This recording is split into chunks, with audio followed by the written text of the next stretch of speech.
Madkot Mallikarjun school में आज नवरात्रि के उपलक्ष्य में पूजा अर्चना का कार्यक्रम किया गया।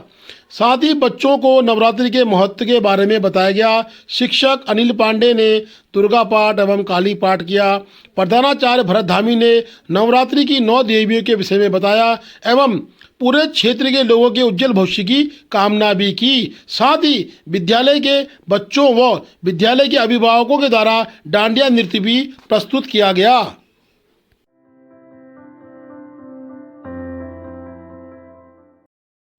सचिव परिवहन अरविंद सिंह यहाँ की उत्तराखंड शासन द्वारा दिवस गुरुवार 19 अक्टूबर 20 से 23 को जनपद पिथौरागढ़ के प्रस्तावित निर्माण project driving testing track automatic fitness centre control room तथा प्रस्तावित चिल्ड्रन रोड सेफ्टी पार्क हेतु चिन्हित भूमि तथा प्रोजेक्ट मैप का निरीक्षण किया। सचिव द्वारा प्रस्तावित परियोजनाओं को भविष्यदर्शी दूरदर्शी रूप से बनाने हेतु अति महत्वपूर्ण निर्देश तथा सुझाव दिए गए। पहला तो रोड सेफ्टी बहुत ही इम्पोर्टेंट एस्पेक्ट होता है, जिसके अंतर्गत 2 स्टेप्स हैं बेसिकली। एक तो है कि ड्राइवर्स का जो लाइसेंस दिए जाते हैं वो कितना आप परफेक्ट देते हैं, उसमें कोई गलती ना हो रहे। लोगों को, बच्चों को, स्पेशली जो युवा वर्ग है, उनको ड्राइविंग लाइसेंस देते समय उनको पूरी जानकारी हो, इस बात को कैसे सुनिश्चित किया जाए। तो हम लोग जो ह्यूमन इंटरफेस होता है लाइसेंसिंग प्रोविजंस में, लाइसेंस देने में या टेस्ट लेने में, उसमें जो गलतियां होने की संभावना रहती हैं, उसको दूर करने के लिए यहाँ पे ऑटोमेटेड एक ड्राइविंग टेस्टिंग ट्रैक बना रहे हैं, ताकि उनका यहाँ पे परीक्षण होगा, गाड़ी से वो चलाना, यहाँ पे अपना जो भी सीख के आए होंगे उनकी टेस्टिंग होगी और ऑटोमेटेड तरीके से ही बिना किसी भेदभाव के सही मार्किंग के साथ उनका सिलेक्शन होगा। जब लाइसेंस अच्छा मिलेगा तो नेचुरली उनको रूल्स रेगुलेशंस, ड्राइविंग के जो भी प्रिकॉशंस हैं उनके बारे में अवेयरनेस रहेगी। दूसरा, हम लोग रोड सेफ्टी का इम्पोर्टेंट पार्ट होता है व्हीकल्स की फिटनेस।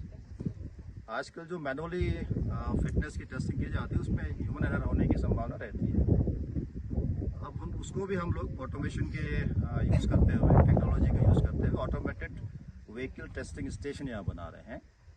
अब गवर्नमेंट ऑफ इंडिया ने भी रूल्स रेगुलेशंस में अमेंडमेंट कर दिए हैं कि अगले साल से कोई भी गाड़ी मैनुअली टेस्ट होके वो क्लियर नहीं की जाएगी, उसको ऑटोमेटेड स्टेशन से ही अपनों को टेस्टिंग क्लियर कराना पड़ेगा। अब वो सुविधा प्लेन के इलाकों में तो प्राइवेट डेवलपर भी कर सकते हैं, इन्वेस्टमेंट वहाँ भी आता है। हम लोगों ने प्राइवेट सेक्टर में भी ऑटोमेटेड टेस्टिंग स्टेशन बनाने के लिए अनुमति दे दी है, लेकिन पहाड़ में इन्वेस्टमेंट उतना नहीं आ सकता प्राइवेट, क्योंकि यहाँ पे नंबर ऑफ व्हीकल्स या क्वांटम ऑफ बिजनेस कम होता है। तो यहाँ सरकारी सेक्टर में हम लोग पहली बार प्रयास कर रहे हैं कि हम लोग सरकार के पैसे से, बजट से यहाँ पे एक ऑटोमेटेड फिटनेस टेस्टिंग स्टेशन बनाएं। ये दूसरा पार्ट है। तो 2 चीज़ें ये इंटीग्रेटेड तरीके से एक ही जगह पर रहेंगी, तो एक बहुत अच्छा कैंपस डेवलप होगा। उसका integrated control room, administrative block यहाँ बनाया जाएगा। थर्ड चीज़ है अवेयरनेस के लिए, जिसको हम लोग आजकल चिल्ड्रन पार्क के नाम से डेवलप करने के पहली बार हम लोगों ने परिकल्पना की है और पिथौरागढ़ में हम लोग जल्दी सैंक्शन करने जा रहे हैं, जिससे बच्चों के लिए प्रैक्टिकली मौके में उनको साइनेजेस के बारे में, ट्रैफिक रूल्स के बारे में, कुछ म्यूजियम के माध्यम से ट्रांसपोर्ट जो सेक्टर है इसका डेवलपमेंट कैसे हुआ, इसमें क्या क्या चीज़ें होती हैं, क्या टेक्नोलॉजीज़ हैं, क्या क्या प्रिकॉशन लिए जाते हैं, क्या क्या लाइसेंसिंग प्रोविजंस हैं, सारी जानकारी हम लोग चाहते हैं कि बच्चा अपने बचपन से सीखे, इंटरटेनमेंट के साथ साथ और प्रैक्टिकली वहाँ पे फील करते हुए। तो ये थर्ड पार्ट हम लोग यहाँ पे करने जा रहे हैं, जो जल्दी ही मूर्त रूप लेगा। आर्टिका, कुछ कैफेटेरिया और इस तरह की चीज़ें भी यहाँ पे डेवलप की जाएंगी। जहाँ चिल्ड्रन पार्क बनेगा, नेचुरली हम लोग कॉमन यूटिलिटीज जो है पब्लिक के लिए, कैफेटेरिया हो, टॉयलेट ब्लॉक्स हों, कुछ उसमें कियोस्क वगैरह हों, जो यहाँ पे आर्टिफिट्स, जो यहाँ पे लोगों के अपने प्रोडक्ट हैं वो भी अपना बेच सकें। बाहर से आने वाला टूरिस्ट भी यहाँ इसको एक पिकनिक स्पॉट के रूप में, एक डेस्टिनेशन उसको मिले, जहाँ पे लोकल प्रोडक्ट बेचने के लिए भी हम लोग उनको एक प्लेटफॉर्म दे सकें। ये भी एक प्रयास है उसी का। Thank you.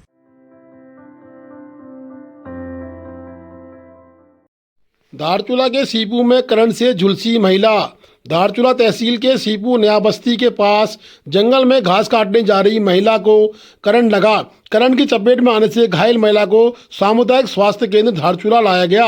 महिला की जान खतरे से बाहर बताई जा रही है, परंतु अभी उपचार धारचूला में ही चल रहा है। बता दें कि हिलवेज कंपनी ने सड़क काटने के दौरान बिजली के कई पोल लटका दिए हैं, जिससे यह हादसा हुआ है। इसमें यूपीसीएल की भी बड़ी लापरवाही सामने आई है। ग्रामीणों ने बताया कि यूपीसीएल के द्वारा लटके हुए बिजली के पोलों को सही नहीं किया, जिससे आज यह हादसा हुआ है। और यूपीसीएल के जेई के द्वारा बताया गया है कि हमने लगातार हिलवेज कंपनी को बताया, परंतु हिलवेज कंपनी के द्वारा सड़क काटने से हमारी लाइनें क्षतिग्रस्त हुई हैं या फिर खतरे के निशान में आ गई हैं।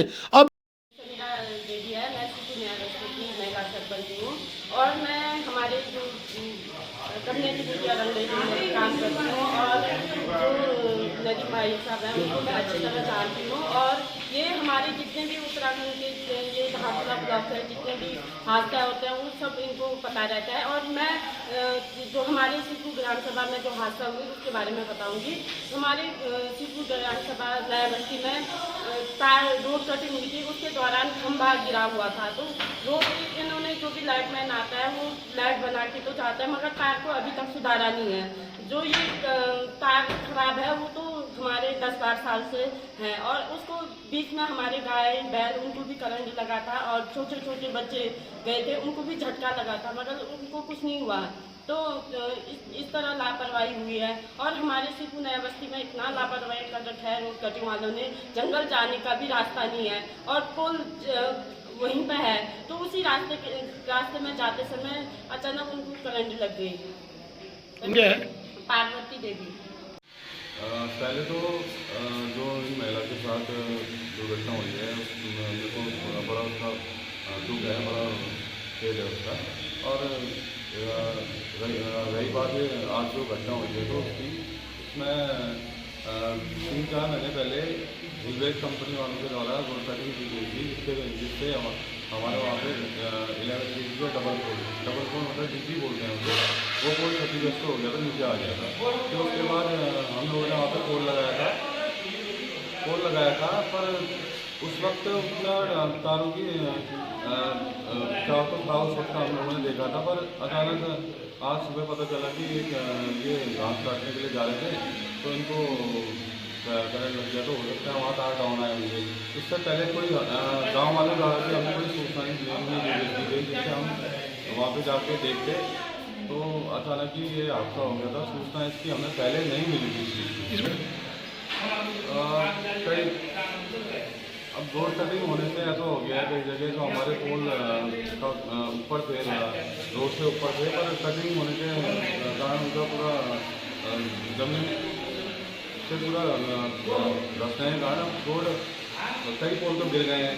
वो 2 बार से आगे हमारी लाइन वैसे हो रही थी, पूरे पोल ही डैमेज हो गए हैं। और वही है दिक्कत। अब रोड कटिंग जब और ये अपने मनमानी तरीके से रोड कटिंग करते हैं, कोई पहले हमें सूचना देते नहीं है। नया बस्ती के पास भी इनने 2-3 बार ब्लास्टिंग करी थी, तार तोड़ दिए थे, उसके बाद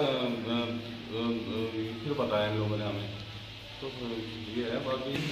बाकी जो आज चार्जिंग वाली लाइन है ये इसको हम आज मैं स्क्रीन निरीक्षण करके इसको कल तक हम सही कर देंगे।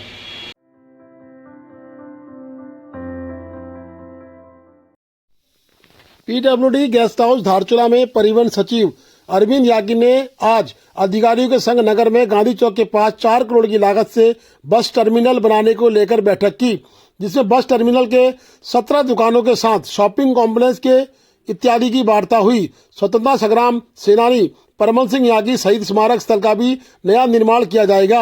सचिव अरविंद यागी ने बस टर्मिनल के प्रस्तावित मॉडल की प्रोजेक्टर के माध्यम से जानकारी भी दी। उन्होंने धारचूला कुलाघाट पेयजल योजना कार्य की समीक्षा करते हुए आवश्यक दिशा निर्देश भी दिए और जल निगम को नगर की सीवरेज ड्रेनेज के लिए एल्डारा के आपदाग्रस्त क्षेत्र के साथ नगर के अन्य संस्थानों के लिए भी एस्टीमेट तत्काल बनाने की बात कही। आपदाग्रस्त खोतिला में काली नदी किनारे तटबंध निर्माण कार्य शीघ्र शुरू करने के लिए सिंचाई विभाग के अधिकारी को निर्देशित किया। इस दौरान पालिका अध्यक्ष राजेश्वरी देवी ने नगर की रिंग रोड में डामरीकरण, मिनी स्टेडियम के पीछे ग्वालगांव तथा घटदार की सुरक्षा के लिए निर्माण कार्य करने की मांग की। स्थानीय कृष्णा करब्याल, अशोक नव्याल ने तबागार से छियाले तक परिवहन विभाग से राष्ट्रीय राजमार्ग को पास कराने की मांग की। स्थानीय महिराज गर्ब्याल और चौदास के प्रकाश गुंजाल ने चौदास वैली में होने वाले कंडाली महोत्सव के लिए सिरदांग मोटर मार्ग में खतरा बनने मार्गों को ठीक करने की भी मांग की।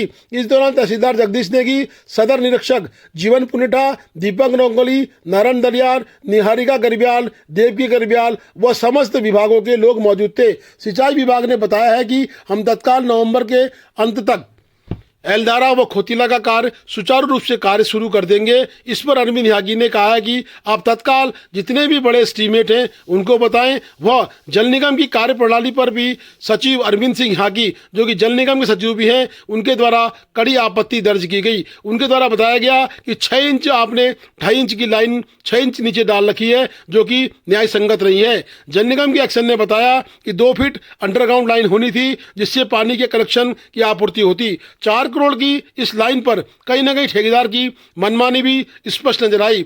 इस पर उन्होंने सख्त चेतावनी दी है कि अगर जल निगम के द्वारा धारचूला में डाली गई लाइन को तत्काल उखाड़ के 2.5 इंच के पाइप इत्यादि डालकर और मानक अनुसार 2.5 फीट नीचे नहीं दबाया गया तो आपके खिलाफ कार्रवाई की जाएगी। साथ ही उन्होंने ये कहा कि जल निगम व जल संस्थान आपस में बैठकर विचार विमर्श करें कि किस तरह लोगों के घरों तक पानी पहुंच पाए, और घर तक पानी पहुंचाने की जिम्मेदारी हमारी है। वो जल निगम के सचिव होने के नाते और इस क्षेत्र के व्यक्ति होने के नाते काफी गंभीरता से अन्य प्रोजेक्टों में भी बात कर रहे थे। साथ ही उन्होंने ये भी कहा कि जो घाटदार के 0 पॉइंट पे कार्य होना है, पुल निर्माण होना है, वो स्लाइडिंग जोन जब स्टेबलिश हो जाएगा तो घाटदार को यानी खोतिला को जोड़ने के लिए पुल का निर्माण भी हो जाएगा। उसकी भी ग्रांट हमने मंजूर करा ली है। साथ ही धारचूला के रिंग रोड के लिए भी उन्होंने कहा है कि नेक्स्ट बरसात से पहले रिंग रोड भी बना दी जाएगी। उससे पहले सभी विभागीय लोग, जनता अपने जितने भी पाइप, सीवरेज या पानी की लाइनें डालनी है वो तत्काल डाल लें। उसके उपरांत रोड को खोलने पर उनके ऊपर नगर पालिका के द्वारा कानूनी कार्रवाई की जाएगी। साथ ही उन्होंने कहा कि आगजनी में जो पीड़ित 13 दुकानदार हैं उनको उसी स्थान पर दुकानें मिलेंगी, परंतु इनका मानक नगरपालिका तय करेगी। साथ ही 7-8 दुकानें और अन्यत्र बनेंगी, जिसकी नगरपालिका के द्वारा मेंटेनेंस की जाएगी या वसूली की जाएगी। अब नगरपालिका इस खूबसूरत टर्मिनल की जिम्मेदारी स्वयं लेगी। परिवहन विभाग इसको बनाकर नगरपालिका को हैंडओवर कर देगा।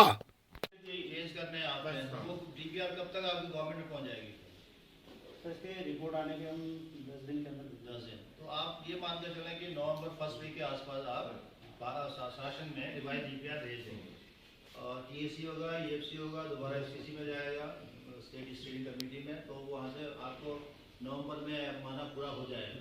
फिर आप उसको क्या करेंगे, टेंडर को जो पुराना आपको 20 करोड़ का हो रखा है उसी के साथ करोगे आगे या रीटेंडर करोगे?